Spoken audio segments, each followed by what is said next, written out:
এরা জালিম হ্যাঁ কি না? আরে কথা বলছে না তো। তাহলে আল্লাহর কোরআন যদি জালিমদের বিরুদ্ধে লড়াই করার কথা বলে, তাহলে এদের বিরুদ্ধে আমাদের কথা বলতে হবে না? হবে না? আমি আবার বলছি, আমার নবী কোন ধর্মের মানুষের উপরে জুলুম করেনি, কোন ধর্মের মানুষের উপরে কোনো জিনিস চাপিয়ে দেয়নি। আমার নবীর আদর্শে, আখলাকে, চরিত্রে দলে দলে মানুষ রসুলকে আখিরি প্রফেট, পয়গম্বর, মেসেঞ্জার হিসাবে মেনে নিয়ে রসুলের দিনে দলে দলে কোটি কোটি মানুষ ঢুকেছে, আজও ঢুকছে। জোরে বলুন সুবহানাল্লাহ। আমার নবী যতবার লড়াই করেছে একটা বিষয়ের জন্য, জালিমের বিরুদ্ধে। আমাদের মাহফিলে এলে হয়তো বিরিয়ানি বা অন্য কিছু দিতে পারবো না, কিন্তু দরুদ শরীফ পড়াচ্ছি, পড়ুন। আল্লাহ রসুল বলছেন, মান সাল্লা আলাইহা ওয়াহিদাতান সাল্লাল্লাহু আলাইহি আসরা, যে ব্যক্তি আমি রসুল আমার উপরে দরুদ পড়বে একবার, আল্লাহ পাক খুশি হয়ে তার উপরে 10 বার রহমত বর্ষণ করে। জোরে বলুন সুবহানাল্লাহ। দুনিয়াদারি করতে গিয়ে আখেরাত তো ভুলে গেলে হবে না, আমাদের তো কবরে যেতে হবে নাকি? কি বলছেন, যেতে হবে তো নাকি? এটা কতটা সত্য কথা বলুন তো। আমরা সবাই জানি মরবো, আমরা সবাই জানি কবরে যাব, তারপরও দুনিয়াদারিতে ঘর বাড়ি জমি জায়গা আমরা করছি, করুন, ইসলামের নিষেধ নাই, কিন্তু আখেরাতকে ভুলে গেলে তো হবে না। আখেরাতের কথা তো আমাদের মনে রাখতে হবে যে আমাদের একটা জায়গা আছে যেখানে আমাদেরকে যেতে হবে, সেখানে কেউ যাবে না। ওই কবরে একমাত্র দয়ান নবী, নূর নবী, হায়াতুন নবী তশরিফ নিয়ে আসবেন। জোরে বলুন সুবহানাল্লাহ। দুনিয়ায় যারা নবীর হবে, কবরে নবী তাদের হবে। জোরে বলুন সুবহানাল্লাহ। একেবারে ছোট করে বলেছি, দুনিয়ায় যারা নবীর হবে, কবরে নবী তাদের হবে। সব করো, কারবার করো, ব্যবসা করো, রাজনীতি করো, দুনিয়াদারি করতে হবে, আল্লাহ পাক পাঠিয়েছে তো। এর মধ্যে দিয়েই শুধু একটা কথা মাথায় রাখতে হবে, আমি ওই কারবার করব না যে কারবার করলে আমার নবী অখুশি হবে। আমি ওই দুনিয়াদারি করব না যে দুনিয়াদারি করলে আমার নবী অখুশি হবে। আমি ওই রাজনীতি করব না যেটা করলে আমার নবী অখুশি হবে। এইভাবে যদি আমরা দুনিয়াদারির মধ্যে থাকতে পারি, তাহলে আমরা দুনিয়াতেও গেনার, আখেরাতেও গেনার হব ইনশাআল্লাহ। তা আসুন জবান খুলে দরুদ পড়েন। আল্লাহুম্মা সাল্লি আলা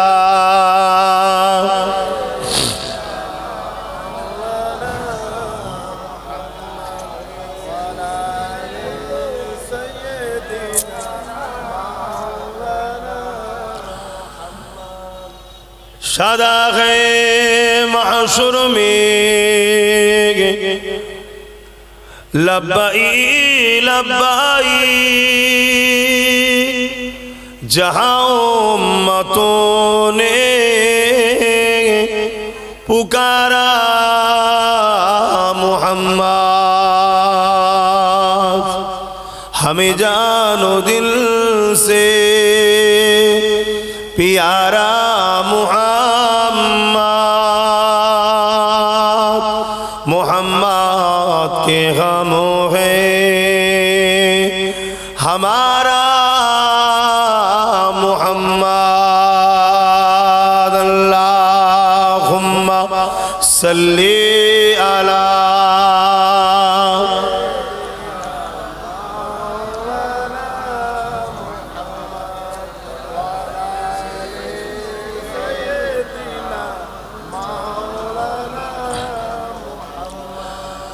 पैगम्बरों का रोज़ा दिखा दे खुदाया, दरे मोदद से मिला दे खुदाया, शराबे मुहब्बत पिला दे खुदाया, पैगम्बरों का रोज़ा दिखा दे खुदाया। अल्लाहुम्मा सल्ली अला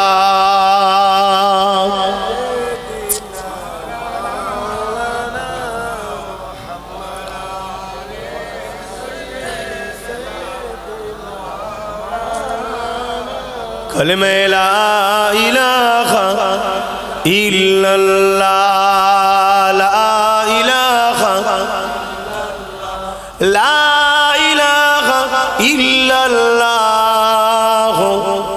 मुहम्मदुर रसूलुल्लाह ला इलाहा इल्लल्लाह ला इलाहा इल्लल्लाह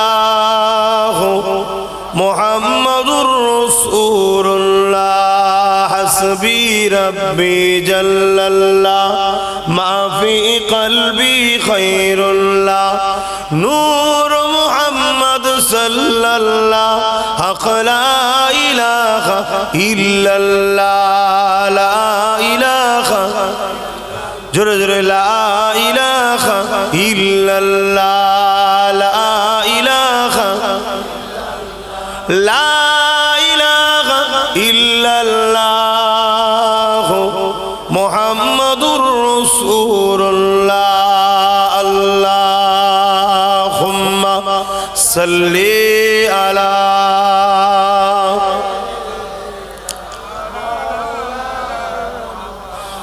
वला आले सय्यदना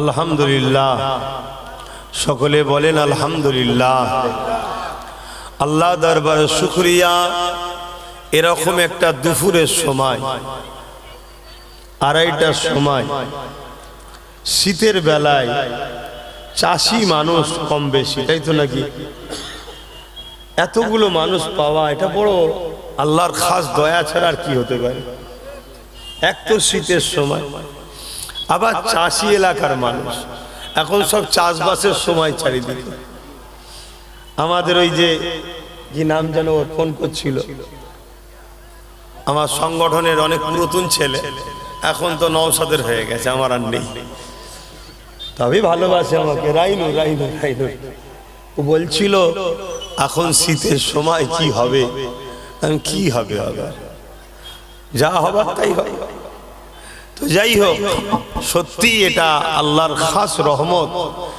যে আমাদেরকে আল্লাহ এখনো ভালোবাসে বলুন সুবহানাল্লাহ তার নমুনা হলো এটা যে আল্লাহ আমাদেরকে জান্নাতে এখনো বসতে দিচ্ছে আল্লাহ পাক কাছে কোটি কোটি শুকরিয়া এরকম একটা ফিতনা ফাসাদের সময় চারিদিকে আবার এক শ্রেণীর অশুভ মানুষ ইসলামের উপরে হিংস্র পশুর ন্যায় ঝাঁপিয়ে পড়েছে কে ফিল্মের মাধ্যমে ইসলামকে অপমান করছে কেউ মিডিয়ার মাধ্যমে একদল তো মিডিয়া আছে তাদের পেট চলছে ইসলামের ওসিলায় দিন রাত দোকান খুলে বসে আছে ইসলাম ইসলাম ইসলাম ইসলাম নিয়ে আবার কেউ ওয়াকফকে মিটাচ্ছে কেউ মসজিদ কেউ মাদ্রাসা এইভাবে চতুর্দিকে সবার লক্ষ্য ইসলামকে টার্গেট এর মধ্যে দিয়েও এরকম দুপুর বেলায় এতগুলো মানুষের যে অন্তরে আজও ইসলামের উপরে টান মহব্বত ভালোবাসা দেরি হলো ইনশাআল্লাহ বিজয় আমাদেরই হবে বলুন ইনশাআল্লাহ ইতিহাস এটাই বলছে দেখুন বর্তমান সময়ের ডিমান্ডের উপরে গুটি কথা আলোচনা করছে যেটা বাস্তব ঘটছে আজ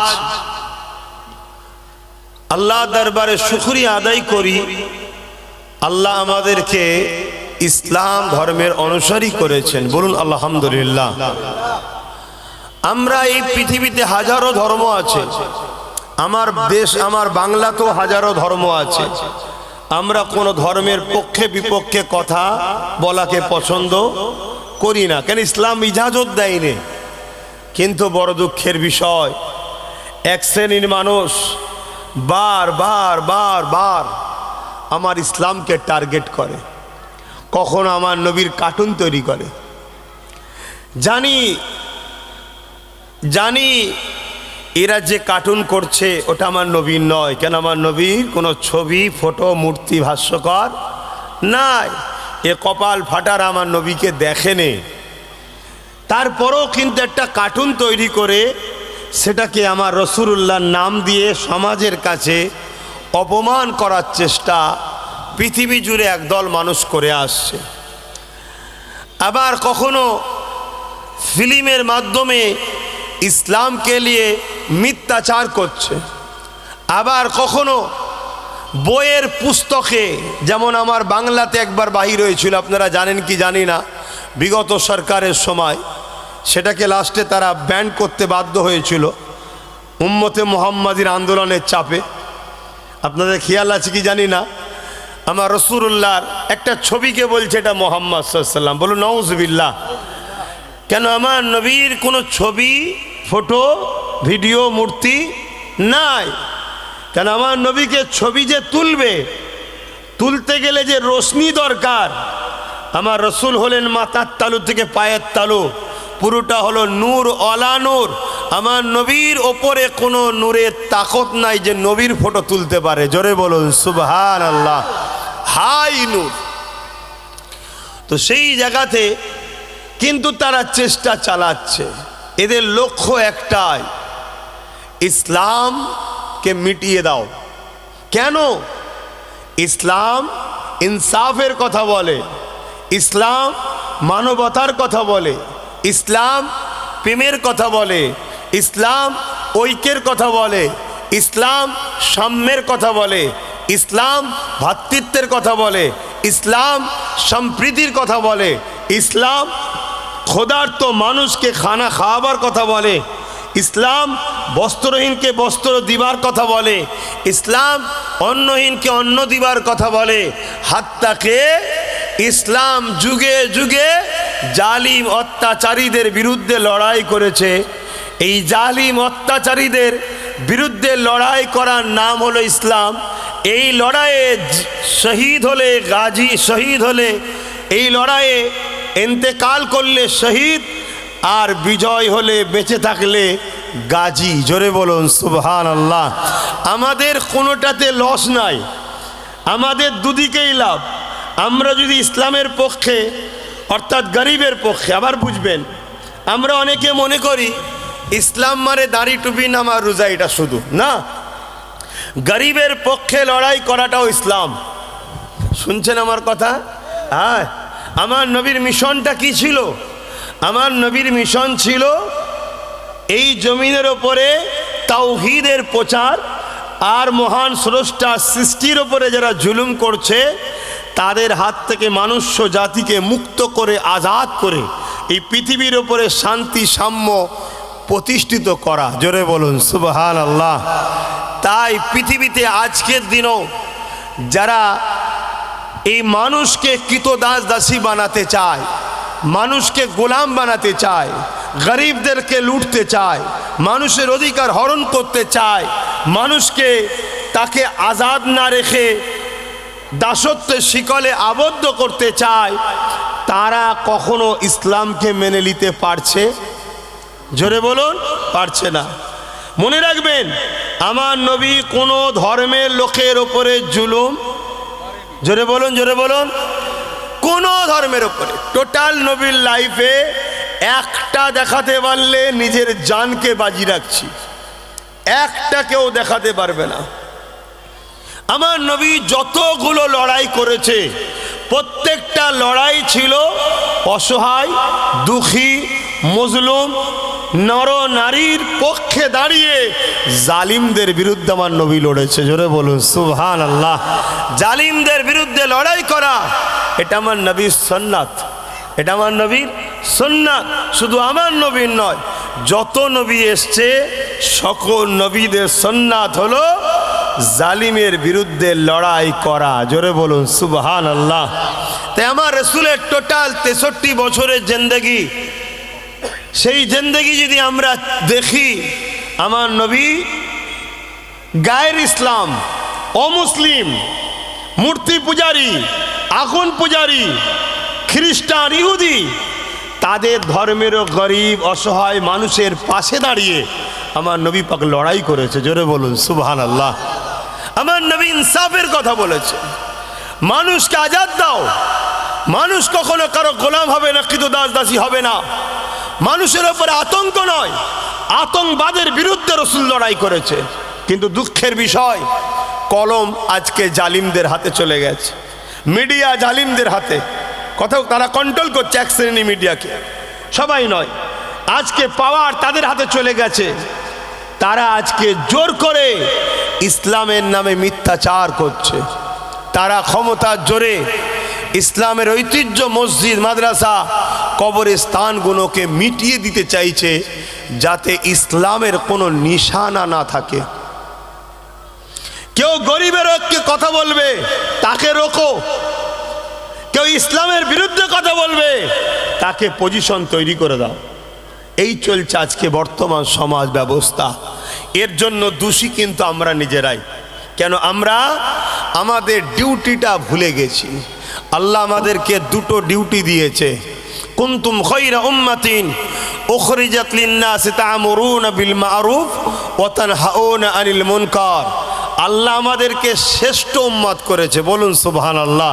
মুসা নবী, ইব্রাহিম নবী, দাউদ নবী, সুলাইমান নবী, জাকারিয়া নবী, যত নবী এসেছে সব নবী হক, সব নবীর ইমানদার উম্মতরা জান্নাতি।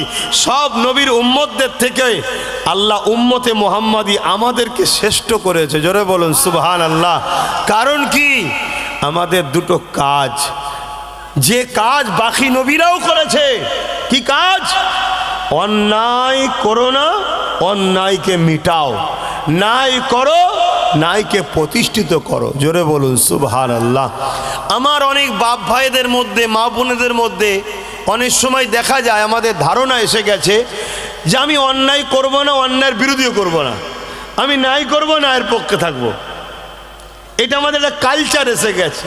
না, হযরতে নবী লূত আলাইহিস সালামকে আল্লাহ বলেছেন, নবী লূত, আমি আল্লাহ তোমার উম্মতের মধ্যে ৮০,০০০ লোককে মারব।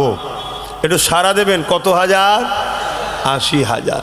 তার মধ্যে থেকে ৪০,০০০ ভালো, ৪০,০০০ খারাপ। হযরতে নবী লূত আলাইহিস সালাম জানতে চাইছেন, আল্লাহ ভালো লোকগুলোকে কেন মারবেন? খারাপ লোকগুলো পাপ করেছে, অন্যায় করেছে, মার খাওয়াটা স্বাভাবিক। খারাপ লোকগুলোকে মারেন, ভালো লোকগুলোকে কেন মারবেন? আল্লাহ পাক বলছে, নবী লূত, ভালো লোকগুলো খারাপ লোকের বিরোধী করে না কেন? ভালো লোকগুলো খারাপ লোক যে অন্যায় করছে তার বিরোধী করে না কেন? তাকে অন্যায় থেকে রোখে না কেন? তাই আমি আল্লাহ এদেরকেও মারব। কিছু বুঝতে পারলেন? তাহলে শুধু ভালো কাজ করার নাম ইসলাম নয়। ভালো কাজ করতে যেমন হবে, অন্যায়কে বন্ধ ও মিটাতে হবে, এর নামও ইসলাম, জোরে বলুন সুবহানাল্লাহ। আজ বড় দুঃখ, প্রায় জায়গায় গিয়ে আমি আলোচনা করছি, আবার হয়তো আপনাদের বলছি, শুনেছেন, আজকে ইসলামের মতো একটা ধর্মকে বারবার মিথ্যাচার করা হচ্ছে, বারবার মিথ্যাচার আঘাত দেওয়া হচ্ছে। যেমন আমার বাংলাতে, আমি খুলে বলছি, আপনারা অসুবিধা হচ্ছে না তো? বিজেপির একটা এমএলএ বা কেউ হবে, অর্জুন সিং নাম শুনেছেন? জোরে বলুন। সে নিজে বলছে ইসলামে নাকি রেপ করাটা কোনো খারাপ কাজ নয়। সবাই বললেন না নাউজুবিল্লাহ? আপনাদের কি মনে হয় এই কথাটা কি ইসলামের পক্ষে হলো না বিরুদ্ধে? সত্য কথা বলছে না মিথ্যা বলছে? ইসলামে রেপ করা কি খারাপ কাজ নয়? একটু হ্যাঁ কি না বলুন। কিন্তু এই মেসেজটা পুরো বাংলা, বাংলার বাইরে সব জায়গায় ছড়িয়ে গেল। আজ আমাদেরকে অমুসলিম মা বোনেরা খারাপ নজরে দেখবে না, দেখবে না, ই কি ধর্ম রে? কিন্তু অথচ ইসলামই একমাত্র ধর্ম যে ধর্ম নারীকে এত সম্মান দিয়েছে, ইসলামের মোকাবেলায় দ্বিতীয় আসার কারো সাহসও নাই, জোরে বলুন সুবহানাল্লাহ। এই কিছুদিন আগে দেখছিলাম কোনো এক জায়গার বাবা, সে বলছে নারী হলো খেলার জিনিস, নারী হলো আনন্দ মজা করার জিনিস, আর ইসলাম আল জান্নাতু তাহতা আকদামুল উম্মাহাত।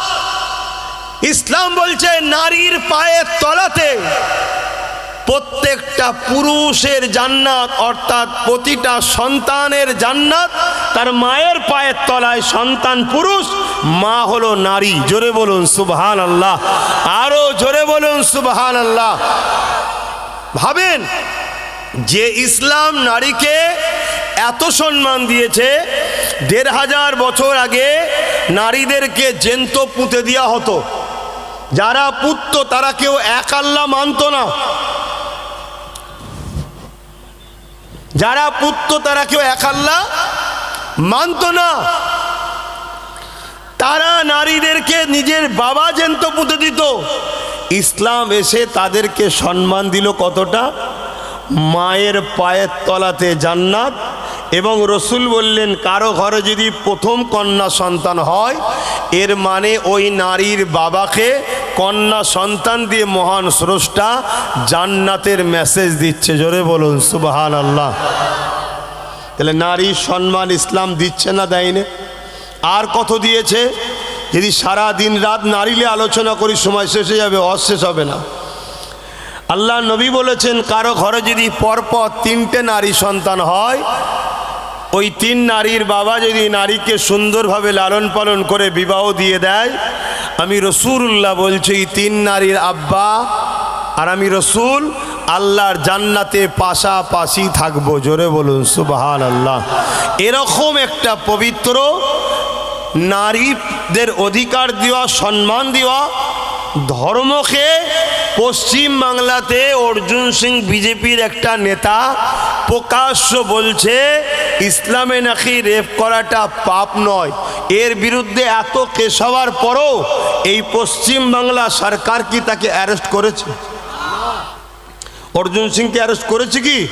জোরে বলুন। অ্যারেস্ট হওয়া দরকার ছিল না, ছিল না? জোরে বলুন। আজকে মমতার মতো চোরের বিরুদ্ধে কেউ বললে তাকে অ্যারেস্ট করে, আর ইসলামের মতো পবিত্র ধর্মের বিরুদ্ধে এত বড় আঘাত দিল, তাকে অ্যারেস্ট কি মমতার পুলিশ করেছে? কেন করলো না? তাহলে এরা যে ভাই বোন সেটিংয়ে আছে এটা বুঝতে আমাদের বাকি। ও ইসলামের বিরুদ্ধে, ইও একটু বলুন বলুন বিরুদ্ধে। খুব ভালো করে বোঝেন। আজ যদি মোদির বিরুদ্ধে বলা হয় যে মোদি দেশের সম্পদকে বিক্রি করে দিচ্ছে, দেশকে নষ্ট করে দিচ্ছে, ভোট চুরি করছে, তাহলে কিন্তু তার জেল হবে। আর যে ইসলাম পৃথিবীতে মানুষের কাছে ইনসাফের কথা, ইনসানিয়াতের কথা, প্রেমের কথা, ভ্রাতৃত্বের কথা, ভালোবাসার কথা, আজকে আমেরিকার মতো দেশ যারা নিজেদের ইজ্জত আবরু অধিকারকে বাঁচাবার জন্যে পুরো ইউরোপ মহাদেশ ইসলামের মধ্যে এন্ট্রি হচ্ছে, আগামী 40-এর মধ্যে তাদের মিডিয়া, তাদের কলম, তারা বলছে ইসলাম হবে সংখ্যাগুরু ইউরোপ মহাদেশে। জোরে বলুন সুবহানাল্লাহ। সেই ইসলামের বিরুদ্ধে পশ্চিম বাংলার বুকে যেখানে সংখ্যা লঘু হতে পারে, কিন্তু মুসলমানই নির্ভর করে মানুষের ক্ষমতার দখলে, ঠিক না বে ঠিক? সেই রকম একটা জায়গায় মুসলমানদের পবিত্র ধর্ম ইসলামের ওপরে আঘাত দিল, এত মামলা হলো, তাকে কি আজকে পর্যন্ত বন্দী করা হয়েছে? অথচ বলছে আমরা নাকি বিজেপির বিরুদ্ধে। শুনছেন? আর আমাদের সমাজে কিছু মুসলমান নেতা আছে নামধারী, অ্যাকচুয়ালি যেগুলোকে আপনারা মুসলমান মনে করেন তাই মুসলমান বলতে হচ্ছে, এরা তো হাকিকাতে মুসলমান নয়। কোরআন সুন্নাহ অনুযায়ী এদেরকে মুনাফেক বলা হয়। এদেরকে কি বলা হয়? মুনাফেক। এরাও একটা নিরীহ কোনো মুসলমানের ঘরের ছেলে বা মুসলমানের ঘরের মেয়ে যদি কারো বিষয়ে কিছু বলে, ছোটোখাটো কোনো, হয়তো সে নিজে সেই কাজেরই জড়িত, তার বিরুদ্ধে কিন্তু মামলা করছে মুসলমান নেতাগুলো। করছে না? করেনি? করে দিয়ে তাকে জেলে ভরছে। কিন্তু এই মুসলমান নেতাগুলো অর্জুন সিংয়ের বিরুদ্ধে কিছু করছে? তাহলে আপনাকে এই কথাটা বলার উদ্দেশ্য এটাই যে আমার ইসলামকে শুধু আমেরিকা বিরোধী করছে না, জাপান রাশিয়া বিরোধী করছে না, আমার দেশের কেন্দ্র সরকার বিরোধী করছে না, আমরা যাকে সাপোর্ট করে আসছি সেই রাজ্য সরকারও আমার ইসলামের পক্ষে না বিরুদ্ধে? আওয়াজ দিয়ে বলবেন। এই রকম একটা সময় তো আল্লাহ যে আমাদেরকে দুপুর বেলা ইসলামিক একটা মাহফিল করিয়ে নিচ্ছে এবং বসার তৌফিক দিয়েছে, একবার শুকরিয়া আদায় করে বলা দরকার আলহামদুলিল্লাহ। আরো জোরে বলুন আলহামদুলিল্লাহ। এখনো সজাগ হন, এখনো সংগঠিত হন, এখনো ঐক্যবদ্ধ হন, না আগামী দিন আসছে এভাবে কোরআনের মাহফিলও আপনারা করতে পারবেন না। আগামী দিন আসছে মাইকে মসজিদে আজান দিতে পারবেন না। আগামী দিন আসছে আপনার মসজিদটাও থাকবে না। আমি 8 বছর ধরে ওয়াকাফলি আন্দোলন করছি না করিনি? আপনার এই ভাঙড়ের মানুষ সাক্ষী দেন। 8 বছর ধরে ওয়াকাফ বাঁচাও বলে চিল্লাচ্ছি না চিল্লাইনি, কিন্তু অনেক মানুষ আমার বিরোধী করেছিল। আজকে সেই ওয়াকাফের কি খবর বলো?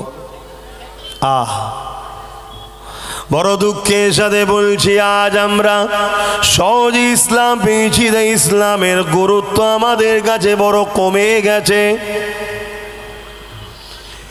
এ নওজওয়ানেরা, আমার নবী পাকের প্রেমিকেরা, আমার আব্বা জানেরা, মায়েরা, বোনেরা, ইসলামের জন্য আমার রাসূল সাহাবারা কতটা কষ্ট করেছে সেই ইতিহাস আমরা ভুলে গেছি। এই ভাঙরের জমিনে কোচপুকুরেতে এত সহজে ইসলাম আসেনি গো। এই যে হাজার হাজার মানুষ আজকে আল্লাহকে চিনেছে, হাজার হাজার মানুষ নিজের স্রষ্টাকে সিজদা করে, হাজার হাজার মানুষ আল্লাহকে সুখে দুঃখে ডাকে, এই ইসলাম এত সহজে আসেনি গো। এর জন্য হাজারো মাকে সন্তান হারা হতে হয়েছে, হাজারো বোনেদের ঘরে বিধবা হতে হয়েছে। সবচেয়ে বড় বিষয় যে না খেনা বানালে আল্লাহ পাক কোনো কিছু বানাতেন না। সেই নবী পাক সাল্লাল্লাহু আলাইহি ওয়াসাল্লাম তিনি ইসলামের জন্য কতটা কষ্ট করেছে। আমাদের কি নবীর ওপরে দয়া আছে তো নাকি?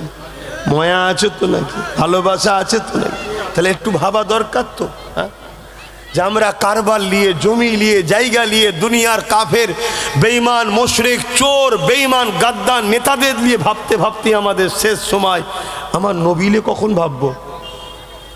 একবার ভাবা দরকার আছে না? না, আমার এই আলোচনায় অসুবিধা হচ্ছে না তো? মাইকের আওয়াজ বুঝতে পারছেন তো? এ নওজওয়ানেরা, আমার আম্মা জানেরা, আমার বোনেরা, আজ আমরা সহজ ইসলাম পেয়েছি গো, তাই ইসলামের ওপরে অতটা গুরুত্ব নাই। আল্লাহ নবী, নূর নবী, দয়া নবী ইসলামের জন্য কতটা কষ্ট করেছে। নবী আমার যখন মক্কা জমিনে আগমন করলে আল্লাহ নবী দেখতে লেগেছে মক্কার মানুষগুলো সব পৃথিবীর মানুষেরা, তাদের মধ্যে ইনসাফ বলে কিছু নাই, ইনসানিয়াত বলে কিছু নাই, দয়া ময়া বলে কিছু নাই। নারীগুলোকে বাবারাই জেন্ত পুঁতে দিতে লেগেছে। তারা এক আল্লাহকে ছেড়ে দিয়ে 360টা নকল খোদার উপাসনা শুরু করে দিয়েছে। আল্লাহ নবী এই দৃশ্যখানা দেখে তাদেরকে যখন বুঝাতে লেগেছে, তারা আমার নবী পাকের কথা এমনি এমনি মেনে লাইনে গো। উপরন্তু তারা আমার নবী পাককে কত আঘাত দিয়েছে, কত কষ্ট করেছে। আল্লাহ নবীর জীবন ইতিহাস দেখলে দেখা যায় মক্কা জমিনে নবী আমার যখন জালিম অত্যাচারীদের সামনে নবী আমার ইনসাফের কথা, তাওহীদের কথা, রিসালাতের কথা, মানবতার কথা, প্রেমের কথা যখন বলে, ওই সময় তা বুঝে লাগিয়ে এসে আমার নবী পাকের সঙ্গে বিয়াদবি পর্যন্ত করে ফেলে। এ যুবকেরা, তরুণেরা, আল্লাহ নবী চোখ পানিলে কাঁদতে কাঁদতে ঘরে চলে যান। পরের দিন নবী আবার দিনের প্রচারে বেরোলেন, আবার নবী পাকের সঙ্গে বিয়াদবি করলো। এইভাবে রাসূল পাক সাল্লাল্লাহু আলাইহি ওয়াসাল্লামের ওপরে নানান দিক দিয়ে জুলুম অত্যাচার করা হয়েছে। এমনও দিন গেছে আল্লাহ নবী যখন সিজদায় পড়েছে, নবী পাকের পিঠের ওপরে পচা দুম্বার ভুঁড়িকে পর্যন্ত চাপিয়ে দেওয়া হয়েছে। আমার রাসূলুল্লাহ একদিকে ভারী, অপর দিকে দুর্গন্ধ। এই অবস্থাতে নবী আমার সিজদায় পড়েছিল। রাসূলুল্লাহর কলিজার টুকরি হযরত খাতুনে জান্নাত ফাতেমা আয-জাহরা রাদিয়াল্লাহু তাআলা আনহা, তিনি তখন ছোট ছিলেন। আব্বা জানের পিঠ থেকে ওই পচা দুম্বার ভুঁড়ি গুলো নাবিয়ে দিতে লেগেছে। এ যুবকেরা, তরুণেরা, বাপেরা, সেই নবী পাক এত কষ্ট করে দুনিয়া জমিন ইনসাফ প্রতিষ্ঠিত করেছে, দুনিয়া জমিন ইনসানিয়াত প্রতিষ্ঠিত করেছে, দুনিয়া জমিনে দাসত্ব প্রথা বন্ধ করেছে, দুনিয়া জমিনে একত্ববাদ মহান রব্বুল আলামিনের দাস দাসী আমরা এই শিক্ষা দিয়েছে। এই দুনিয়া জমিনকে নেশা মুক্ত করেছে, এই দুনিয়া জমিনকে খুন মুক্ত করেছে, এই দুনিয়া জমিনকে রেপ মুক্ত করেছে, এই দুনিয়া জমিনকে জুলুম মুক্ত করেছে। আজ উম্মতে মুহাম্মাদি দাবি করে আমাদের কি দায়িত্ব নয় আমার রাসূলুল্লাহ রেখে যাওয়া দ্বীনের মেসেজকে আগিয়ে নিয়ে যাওয়া? কোনো জায়গায় জুলুম হলে ওই জুলুমের বিরুদ্ধে রুখে দাঁড়ানো, কোনো জায়গায় নারীর ওপরে অত্যাচার হলে নারীর পাশে দাঁড়িয়ে অত্যাচারীদের বিরুদ্ধে রুখে দাঁড়ানো, কোনো জায়গায় যদি নেশাতে মানুষকে আসক্ত করা হয় ওই নেশার বিরুদ্ধে দাঁড়িয়ে এই সমাজকে নেশামুক্ত করার জন্য রুখে দাঁড়ানো দরকার আছে না নাই? আমার ওয়াজবাব একটু আলাদা হয়, কথা বুঝছেন তো? নাই কিন্তু ইসলামের বাইরে হচ্ছে না তো। দিদি বলেন সবই ঠিক আছে, আগেটা কেন বললেন দিদি মুদির কথা? ওটা দিদি মুদির কথা যদি বললে ইসলামের বাইরে হয় তাহলে ফেরাউনের কথা বলবেন কেন? নমরুদের কথা বলবেন কেন? আবু জেলের কথা বলবেন কেন? এজিদের কথা বলবেন কেন? সেদিন ফেরাউন ছিল, নমরুদ ছিল, আজকে মুদি আছে। সেদিন ছিল এজিদ ছিল, উতবা ছিল, আজকে মমতা। একই ক্যাটাগরির তো নাকি? এরা জালিম হ্যাঁ কি না? আরে কথা বলছে না তো?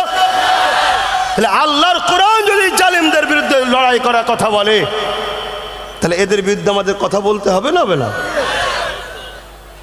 আমি আবার বলছি, আমার নবী কোন ধর্মের মানুষের উপরে জুলুম করেনি, কোন ধর্মের মানুষের উপরে কোনো জিনিস চাপিয়ে দেয়নি। আমার নবীর আদর্শে, আখলাকে, চরিত্রে দলে দলে মানুষ রসুলকে আখিরি প্রফেট, পয়গম্বর, মেসেঞ্জার হিসাবে মেনে নিয়ে রসুলের দিনে দলে দলে কোটি কোটি মানুষ ঢুকেছে, আজও ঢুকছে। জোরে বলুন সুবহানাল্লাহ। আমার নবী যতবার লড়াই করেছে একটা বিষয়ের জন্য, জালিমের বিরুদ্ধে। কথা শুনছেন তো নাকি? আমার শুনছেন তো? হ্যাঁ, মন দিয়ে শোনেন। কেন ওলামার অভাব নেই, আলেমের অভাব নেই, বক্তা মৌলী সাহেবের অভাব নেই, পীর পীরজাদার অভাব নেই। অভাব হলো দুনিয়াদার বক্তা না আখেরাতওয়ালা বক্তা, এটা দেখতে হবে। আমার নবীর মিশনটা কি? নামাজ আমাদের হুকুম শরিয়াতে, ঠিক তো নাকি? নামাজ পড়তেই হবে। কিন্তু বলুন, আজকে আপনাদের এখানে এসে আমি জোহরের নামাজ পড়লাম, 2:10 মনে হয় ঢুকিছি, 2:30 উঠার কথা, হয়তো 2:35 উঠেছি, 5 মিনিট লেট হয়েছে। তো যাই হোক, এই যে আমি নামাজ পড়লাম, যারা নামাজ পড়েনি তাদের লস কি হলো? তাদের উপকারটা কি হলো আমার নামাজ পড়াতে? বলুন। আমার একটু কথা একটু সাথ দিতে হবে আব্বা, একটু সাথ না দিলে আমি পারবো কি করে? আমি নামাজ পড়েছি, যারা পড়েনি তাদের উপকার হয়েছে? একটু হাঁকি না বলুন। হয় না। আর যারা পড়েনি আমি পড়েছি, এতে আমার কোনো ক্ষতি হয়েছে? তাহলে যে নামাজ পড়বে তার লাভ, যে পড়বে না তার লস। তাহলে এটা ব্যক্তি জীবনের ইসলাম। আর এই সমাজ থেকে যদি মদকে বন্ধ করা যায়, জোরে বলুন, পুরো সমাজের লাভ, পুরো সমাজের লাভ। আল্লাহর কোরআন মদকে ব্যান করেছে, রসুলের দ্বীন মদকে ব্যান করেছে। খুব মন দিয়ে শুনবেন, এই মদের বিরুদ্ধে লড়াই করে মদ মুক্ত পৃথিবী করেছে আমার রসুল।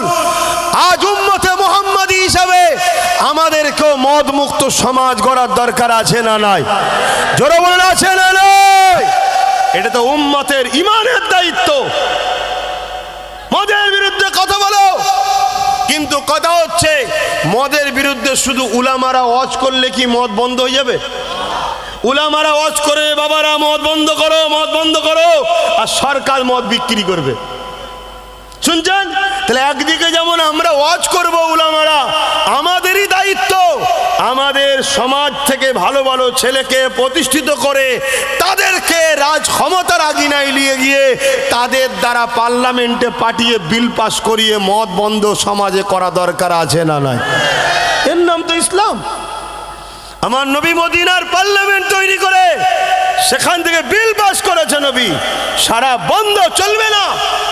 কেন? সারা মানুষের মনুষ্যত্বকে হারিয়ে দেয়। শরাবের জন্যই অ্যাক্সিডেন্ট হচ্ছে, শরাবের জন্যই খুন হচ্ছে, শরাবের জন্যই সংসারগুলো ডিভোর্স হচ্ছে, শরাবের জন্যই সমাজ বিরোধী কাজ হচ্ছে। এই সমাজকে মুক্ত, শরাব থেকে সমাজকে মুক্ত করার নাম হলো ইসলাম। জোরে বলুন সুবহানাল্লাহ। এবার এই চেষ্টা আমি করছি, আপনাদেরও করা দরকার আছে না? যদি এই চেষ্টা করেন, মনে রাখবেন খায়রুল উম্মার পরিচয় দিচ্ছেন। আপনি যে শ্রেষ্ঠ উম্মত তার পরিচয় দিলেন। 100টা কাজ আছে, আপনি চেষ্টা করছেন, একটাও হয়নি। আপনার চেষ্টাতে একটাও হয়নি, ওটা আপনার জানার বিষয় না। আপনার বিষয় হলো চেষ্টা করা। ফাইসাল্লা আল্লাহর পক্ষ থেকে হয়। আপনি চেষ্টা করেছেন, ভালো নিয়ত করেছেন, এই নিয়তের জন্যই আল্লাহ আপনাকে নেকি দেয়। জোরে বলুন সুবহানাল্লাহ। এখানে উলামা ভাইয়েরা বসে রয়েছে, জিজ্ঞেস করুন। ভালো নিয়ত করার সাথে সাথে আল্লাহ আপনাকে নেকি দেয়।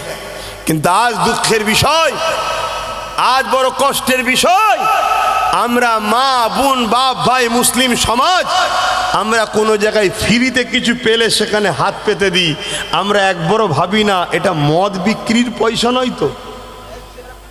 যে রসুল আমাদেরকে শিখালো মদকে বন্ধ করো, বন্ধ করা ছেড়ে দিয়ে সেই মদের পক্ষে আমরা লড়াই করছি না করিনি? কত দুঃখের বিষয়। এগুলো আমাদেরকে বুঝতে হবে। মদ বন্ধ হলে সমাজ পরিবর্তন হবে। দ্বিতীয় নম্বর কথা, ইসলাম 1 মাস রোজা ফরজ করেছে তো নাকি? আমরা যারা রোজা রাখি আমাদের লাভ আছে, যারা রোজা রাখেনে তাদের লাভ আছে। আর কেউ যদি রোজা না রাখে, আমরা যদি রাখি, আমাদের কোনো ক্ষতি আছে? ও রাখে না, ওর ক্ষতি। আমি রেখেছি, আমার লাভ। কি লাভ? যেমন মোবাইল সারাক্ষণ চলাতে, ইউজ করাতে নানা রকম ভাইরাস ব্যাকটেরিয়া ঢোকে, তাই মোবাইলের শোরুমে নিয়ে গিয়ে অ্যান্টিভাইরাস মারতে হয়। মোবাইল আবার ফ্রি হয়ে নতুন হয়ে যায়। এই 11 মাস ধরে আমরা নানা রকম খাদ্য খাই, খাদ্যর মধ্যে ধুলো বালি ব্যাড ব্যাকটেরিয়া জাম অনেক কিছু ঢোকে পেটের মধ্যে, যেটা শরীরের জন্য হানিকারক ক্ষতিকারক। আল্লাহ রোজাটাকে অ্যান্টিভাইরাস করেছে। 1 মাস রাখো, পুরো শরীরকে আল্লাহ আপডেট করে পুরো ক্লিন পরিষ্কার আবার 1 বছর জন্য সুন্দর করে দেয়। জোরে বলুন সুবহানাল্লাহ। আরো চিৎকার দিয়ে বলুন সুবহানাল্লাহ। ইসলাম কত সুন্দর ধর্ম দেখুন। কিন্তু প্রশ্ন এই জায়গায়, রোজা আমি রাখলে আমার লাভ, আপনি না রাখলে আমার ক্ষতি নয়, আপনার ক্ষতি। কিন্তু এতে সমাজের কি লাভ আছে রোজা আমি রাখলে? বলুন, সমাজের তো কিছু লাভ নয়। কিন্তু সমাজকে যদি ঘুষ মুক্ত করা যায়, বলেন সমাজের লাভ আছে না নাই? ইসলাম ঘুষের পক্ষে না বিরুদ্ধে? জোরে বলুন, জোরে বলুন। ইসলাম ঘুষ মুক্ত সমাজ গড়েছে। রসুল আমার, রসুল ঘুষকে বন্ধ করেছে। আমার আলোচনা অসুবিধা হচ্ছে না তো? কেন আপনাদের কি শোনা অভ্যাস, এখন কি শোনাচ্ছি আমি? ইসলাম ঘুষ মুক্ত সমাজ গড়েছে। হে যুবক, ঘুষ থাকার জন্য সমাজে কত ক্ষতি হচ্ছে শোনো। ঘুষ থাকার জন্য উপযুক্ত ছেলেরা চাকরি পাচ্ছে না, ঘুষ থাকার জন্য অনুপযুক্ত ছেলেরা চাকরি পাচ্ছে মোটা মোটা টাকা দিয়ে। ঘুষ থাকার জন্য মেডিকেলে উপযুক্ত লোক চাকরি পাচ্ছে না, অনুপযুক্ত লোক মেডিকেলে চাকরি পাচ্ছে। কালকে আপনি যাচ্ছেন চিকিৎসার জন্য, আপনার উচিত ছিল একটা অপারেশন, সেখানে ডাক্তার কিডনি কেটেই বিক্রি করে দিচ্ছে, আপনি মারা যাচ্ছেন। কেন? অনুপযুক্ত লোক ডাক্তার হয়েছে ঘুষ থাকার জন্য। তাহলে ঘুষটা যদি বন্ধ হতো, তাহলে সমাজের মানুষ চিকিৎসাতে নিরাপদ থাকতো না, থাকতো না। ইসলাম যেমন নামাজ শিখিয়েছে, ইসলাম যেমন রোজার কথা বলেছে, ইসলাম যেমন দাড়ি টুপির কথা বলেছে, ইসলাম যেমন হজের কথা বলেছে, ইসলাম যেমন মালদারদের জাকাতের কথা বলেছে, ঠিক তেমন ইসলাম নেশামুক্ত সমাজের কথা বলেছে, ইসলাম ঘুষমুক্ত সমাজের কথা বলেছে। এ যুবকেরা, তরুণেরা, বাপেরা, তাই বলে দিয়ে যাই, চেষ্টা আমাদেরকে করতে হবে। আজ চেষ্টা করো, আল্লাহ পাক একদিন বিজয় দেবে, একদিন কামিয়াবি দেবে। তোমার চেষ্টার জন্যে আল্লাহ খুশি হয়ে যাবে। দুনিয়াতেও তোমাকে ইজ্জতওয়ালা করবে, পরকালেও তোমাকে আল্লাহ শানওয়ালা করবে। এ নওজওয়ানেরা, তরুণেরা, কিন্তু আজ বড় দুঃখের বিষয়, হুকুমত যদি নিজেই শরাব বিক্রি করে, হুকুমত যদি নিজেই ঘুষ খায়, তাহলে মনে রাখতে হবে এই সমাজ তখন ধ্বংসের দিকে যাচ্ছে। এ নওজওয়ানেরা, আরো একটা কথা বলে যায়, এই রকম সমাজ বিরোধী, এই রকম মানবতা বিরোধী, এই রকম হুকুমতকে যদি কোনো আলেম পক্ষপাতিত্ব করে, তাহলে জেনে নিতে হবে ওই আলেমের ঈমানটা নষ্ট হয়েছে, না হয় কোনোদিন করতে পারে না। আর একটু এগিয়ে যায়, যেমন আমরা দেখেছি কুকুর কিন্তু ঘাস খায় না, খায় কি? কিন্তু কখনো কখনো কুকুর গাছের পাতা খায় না, খায় না? জোরে বলে, কখন খায়?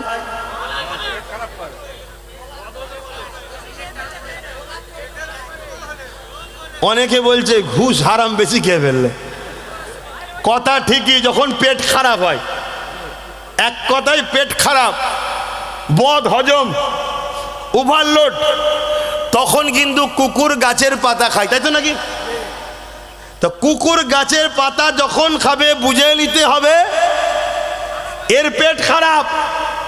মুসলমান যখন ঘুষ খাবে, সুদ খাবে, মদ খাবে এবং ঘুষখোর, মদখোর, জালিম অত্যাচারী শাসককে সাপোর্ট করবে, তখন মনে নিতে হবে এ মুসলমান ঠিক কুকুরের মতো পেট খারাপ হয় না, এর ঈমানটা খারাপ হয়েছে। নয় কোন মোস্তফা জানে রহমতের গোলাম ইতিহাসে টোটাল 1500 বছরের জীবনীতে দেখাতে পারবেন না কোন হাক্কানি আলেম জালিম শাসকের সাথ দিয়েছে, কোন হাক্কানি মুসলমান জালিম শাসকের সাথ দিয়েছে দেখাতে, জোরে বলুন, পারবেন না। হ্যাঁ, যদিও কেউ ভুল করে ফেলে, তার কানে যখনই উলামারা আওয়াজ তুলেছে, বাবারা অন্যায়ের সাথ দিলে ইসলাম থেকে বেরিয়ে যেতে হয়, শুনছেন? অন্যায়ের জালিমের সাথ দিলে কি হয়? ইসলাম থেকে বেরিয়ে যেতে হয়। আপনারা জানেন তো নাকি এটা? একটু হ্যাঁ কি না বলবেন না, আমি একটু খুলে বলবো, অসুবিধা হচ্ছে না তো? কেন অনেকের অসুবিধা হচ্ছে,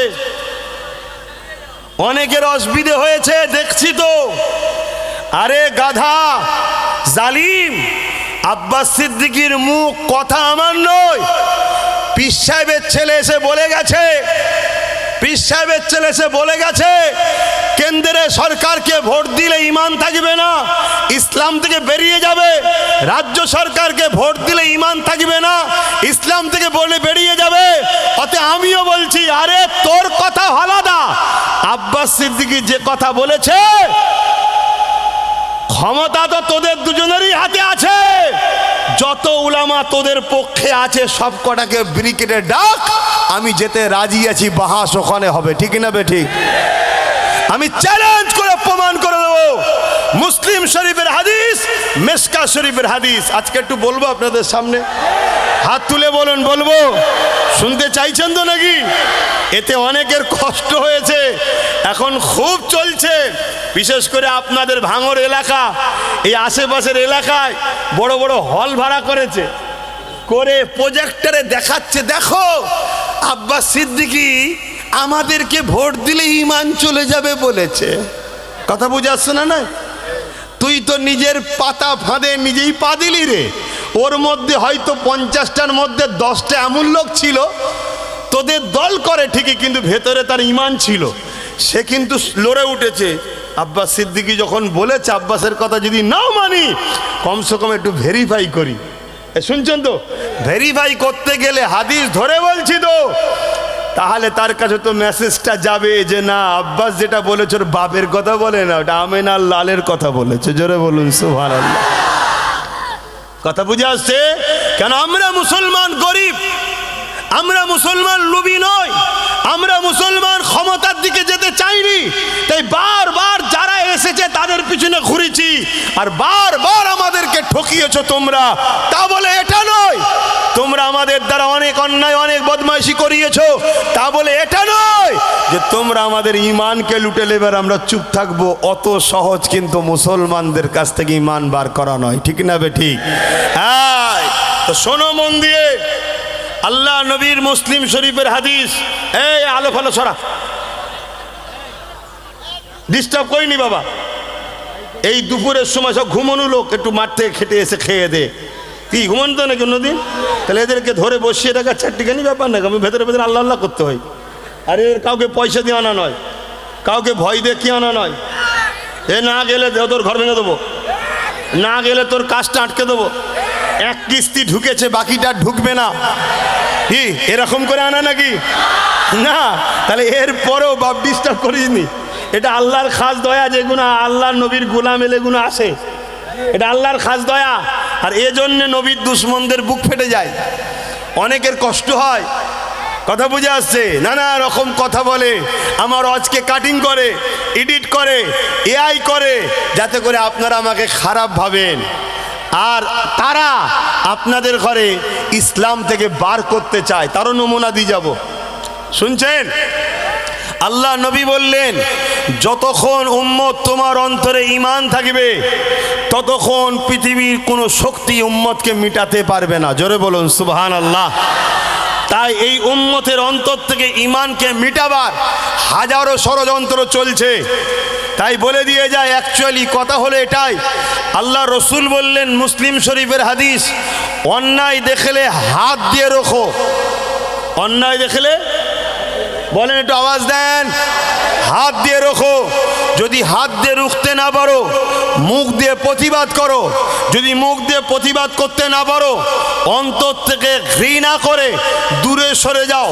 এই অন্তর থেকে ঘৃণা করে দূরে সরে যাও বলেই রসুল বলছেন, অন্তর থেকে ঘৃণা করে দূরে সরে যাওয়া, এই নমুনাটা হলো খুবই দুর্বল ঈমান। কিন্তু ঈমান আছে, ঈমান আছে কিন্তু দুর্বল। কেন আমাদের সমাজে সবার ক্ষমতা নেই হাত দিয়ে রুকা, সবার ক্ষমতা নেই মুখ দিয়ে প্রতিবাদ করা। কমসে কম রসুল বলছে এই নমুনাটা যেন থাকে। জালিম অন্যায় দেখলে অন্তর থেকে ঘৃণা করে দূরে সরে যাও। যদি এর মধ্যে কোনোটা না থাকে তাহলে তার মধ্যে ঈমান, জোরে বলুন, নাই। এটা গেল মুসলিম শরীফের হাদিস। মেশকাত শরীফের হাদিস শুনছেন? মেশকাত শরীফের হাদিস, আল্লাহ নবী বলছেন, কেউ জালিম, মন দিয়ে শুনবেন, উত্তর নেবো কিন্তু, কেউ জালিম জানার পরও যদি তার সাথ কেউ দেয় তাকে শক্তিশালী করার জন্য, আল্লাহ রসুল বলছে সে ইসলাম থেকে ওই মুসলমান বেরিয়ে যায়। শুনছেন আমার কথা? বুঝতে পেরেছেন কি? কেউ জালিম, উদাহরণস্বরূপ আমি জানতে চাইছি, আমার দেশের প্রধানমন্ত্রী জুলুম করছে না করে না? আওয়াজ দিয়ে বলুন, জালিম হ্যাঁ কি না? কারা কারা জালিম মানেন একটু হাত তুলে দেখাবেন। এ হাত সত্য তো না আমার সামনে খুশি? হ্যাঁ, হাত নামান। তাহলে আপনারা নিজেরাই সাক্ষী দিচ্ছেন কেন্দ্র সরকার জালিম। তো জালিম জানার পরও রসুল বলছেন, কেউ যদি তাকে এই নিয়েতে সাপোর্ট করে যাতে সে শক্তিশালী হয়, আল্লাহ রসুল বলছে সে ইসলাম থেকে বেরিয়ে যাবে। তাহলে কোনো মুসলমান কেন্দ্র সরকারকে ভোট দিতে পারবেন?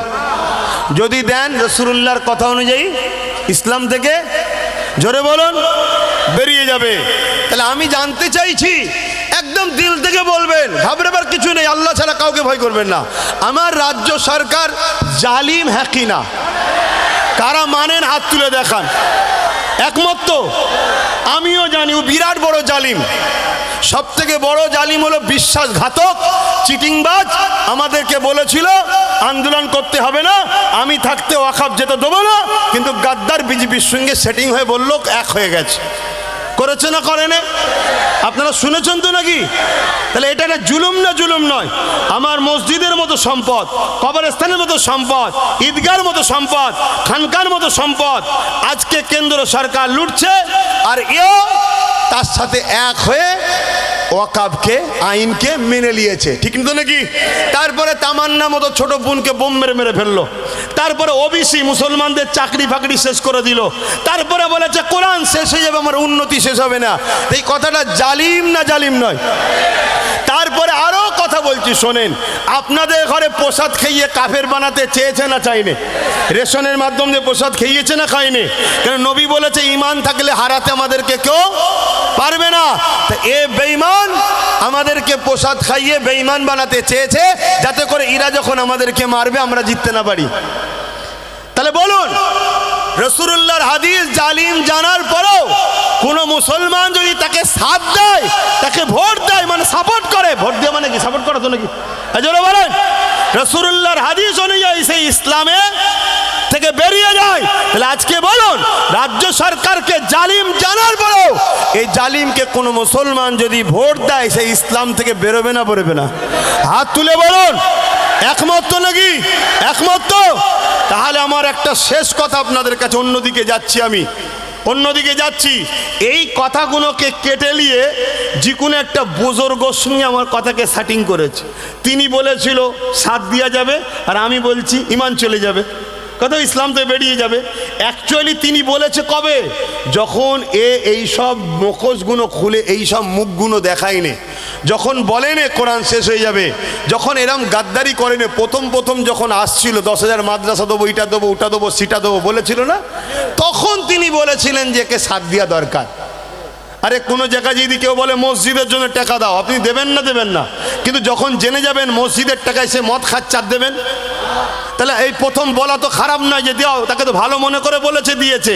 কিন্তু আজ যখন জানা গেছে, ওরে শয়তান, তুই তো ঘুমটার মধ্যে একটা ইবলিশ শয়তান বসেছিলিস, আজ সাথ দিয়া যেতে পারে। এবার যদি দেয় রাসূলুল্লাহর হাদিস অনুযায়ী ইসলাম থেকে, জোরে বলুন, এটা আমার নবীর কথা বলেছি। এতে অনেক মুসলমানের ঘরের ছেলের গরম হয়েছে, তারা সব বাইট দিচ্ছে, তোর গরম কেটে যাবে, তুই মন না শুধু একবার কবরে যখন ঢুকাবে তখন বুঝবি যে কি সর্বনাশ করেছি। শুনছেন তো নাকি? আমি এখন জানতে চাইছি শেষ কথা, যদি কেউ মসজিদ, মাদ্রাসা, কবরস্থান কোরআনের বিরোধী করে, তার ঈমান থাকবে? জোরে বলুন, থাকবে? আর তাকে যদি কেউ শক্তিশালী করে, তাহলে তার ঈমান থাকবে? একজন অমুসলিম কোরআন মানে নে, কিন্তু কোরআনের বিরোধী করে নে। একজন আদিবাসী কোরআন মানে নে, কোরআনের বিরোধী করে নে। একজন হিন্দু কোরআন মানে নে, কোরআনের বিরোধী করে নে। একজন সাঁওতাল কোরআন মানে নে, কোরআনের বিরোধী করে নে। মানুষ হিসাবে বাপ আদমের সন্তান তারা আমরা মিলেমিশে থাকবো, ইসলাম ইজাজত দিয়েছে।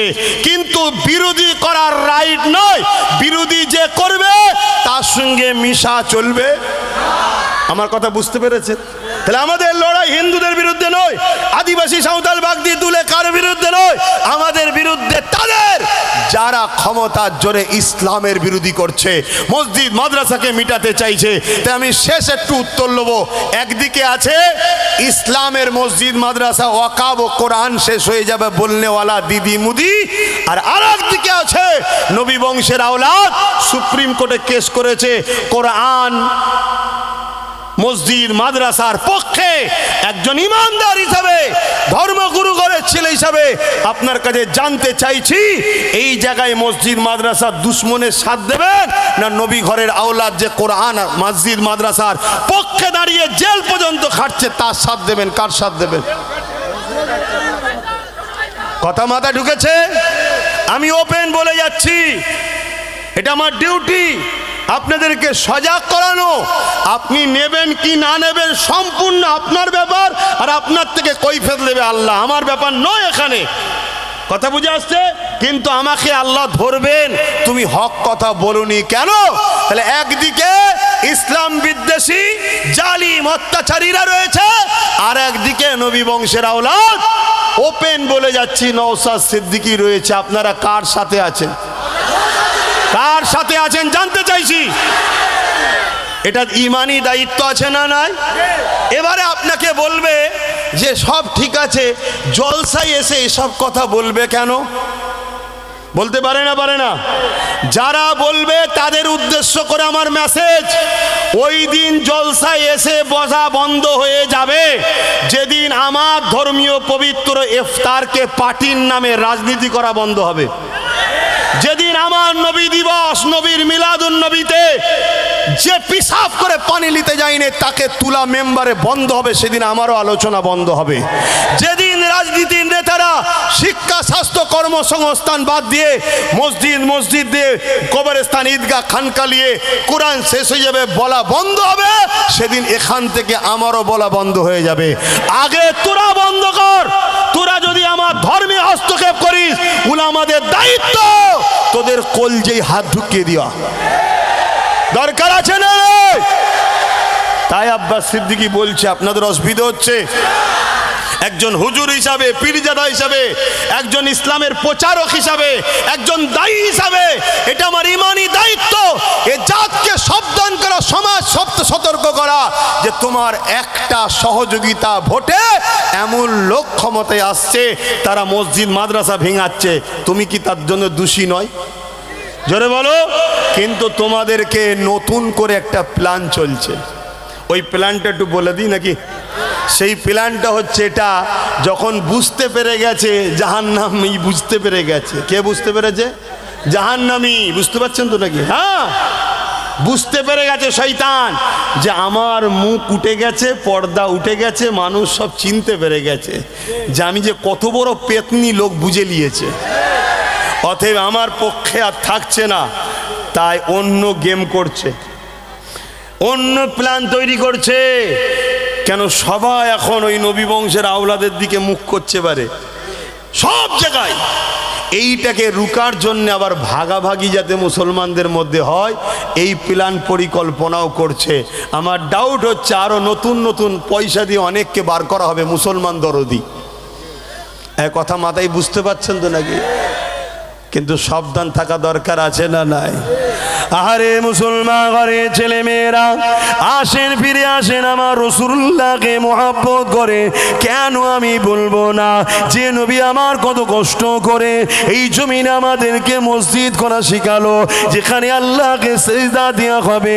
যে নবী আমার কত কষ্ট করে আমাদেরকে কোরআন দিয়ে দিল, যে নবী আমার কত কষ্ট করে আমাদেরকে দ্বীনের শিক্ষা দিল। সেই নবী দ্বীনি প্রতিষ্ঠা, মাদ্রাসাকে কেউ মিটাতে চাইবে, মসজিদকে কেউ মিটাতে চাইবে। আমরা ভুলে যেতে পারি না গো, পেটের জন্য আমরা জালিমের সাথ দিতে পারি না, কেননা মৃত্যু একদিন না একদিন হবে। এ যুবকেরা, যে নবী আমার সারাটা জীবন তোমার আমার জন্য কেঁদেছে, আজও রওজা মুবারকে তোমার আমার জন্য কাঁদতেছে। এ নওজওয়ানেরা, আল্লাহ পাক যেদিন দুনিয়াকে শেষ করে দেবে, হযরত ইসরাফিল আলাইহিস সালামকে পাঠাবে, হযরত জিবরাইলকে পাঠাবে, হযরত মিকাইলকে পাঠাবে। দুনিয়া জমিনে যা কি আমার হাবিবকে যে উঠিয়ে নিয়ে আসে। এ নওজওয়ানেরা, মন দিয়ে শোনে, আল্লাহ নবী, নবী, দয়া নবী রওজা মুবারক কোথায় রয়েছে? হযরত জিবরাইল সাল্লাল্লাহু খুঁজে পাবে না, কেন এই জমিনটাকে আল্লাহ ধ্বংস করে দেবে। কুল্লু মান আলাইহা ফান, সব কিছু ফানা করে দেবে, এই জন্য খুঁজে পাবে না। এই জন্য দুনিয়া জমিন থেকে হযরত জিবরাইল আলাইহিস সালাম দিয়ে বলতে লাগবে, ও রব্বি আল্লাহ পাক, আপনার হাবিব কোথায় রয়েছে? আমি জিবরাইল খুঁজে পাচ্ছি না। ওই সময় আল্লাহ পাক বলবে, জিবরাইল রে, জমিনে কান লাগিয়ে লাগিয়ে শোনো, যে জায়গা থেকে দেখবে কান্নার আওয়াজ আসছে, ওই জায়গাতে আমার হাবিব তিনার গুনাহগার উম্মতীদের জন্য কাঁদতেছে। আরো জোরে বলুন সুবহান আল্লাহু আকবার। সারা জীবন যে নবী আমাদের জন্য কেঁদেছেন, সেই নবী দ্বীনের জন্য আমাদেরকে ভাবা দরকার আছে না? না, এটা তোমাদের ঈমানও, এটাই তো পরকালে নাজাত।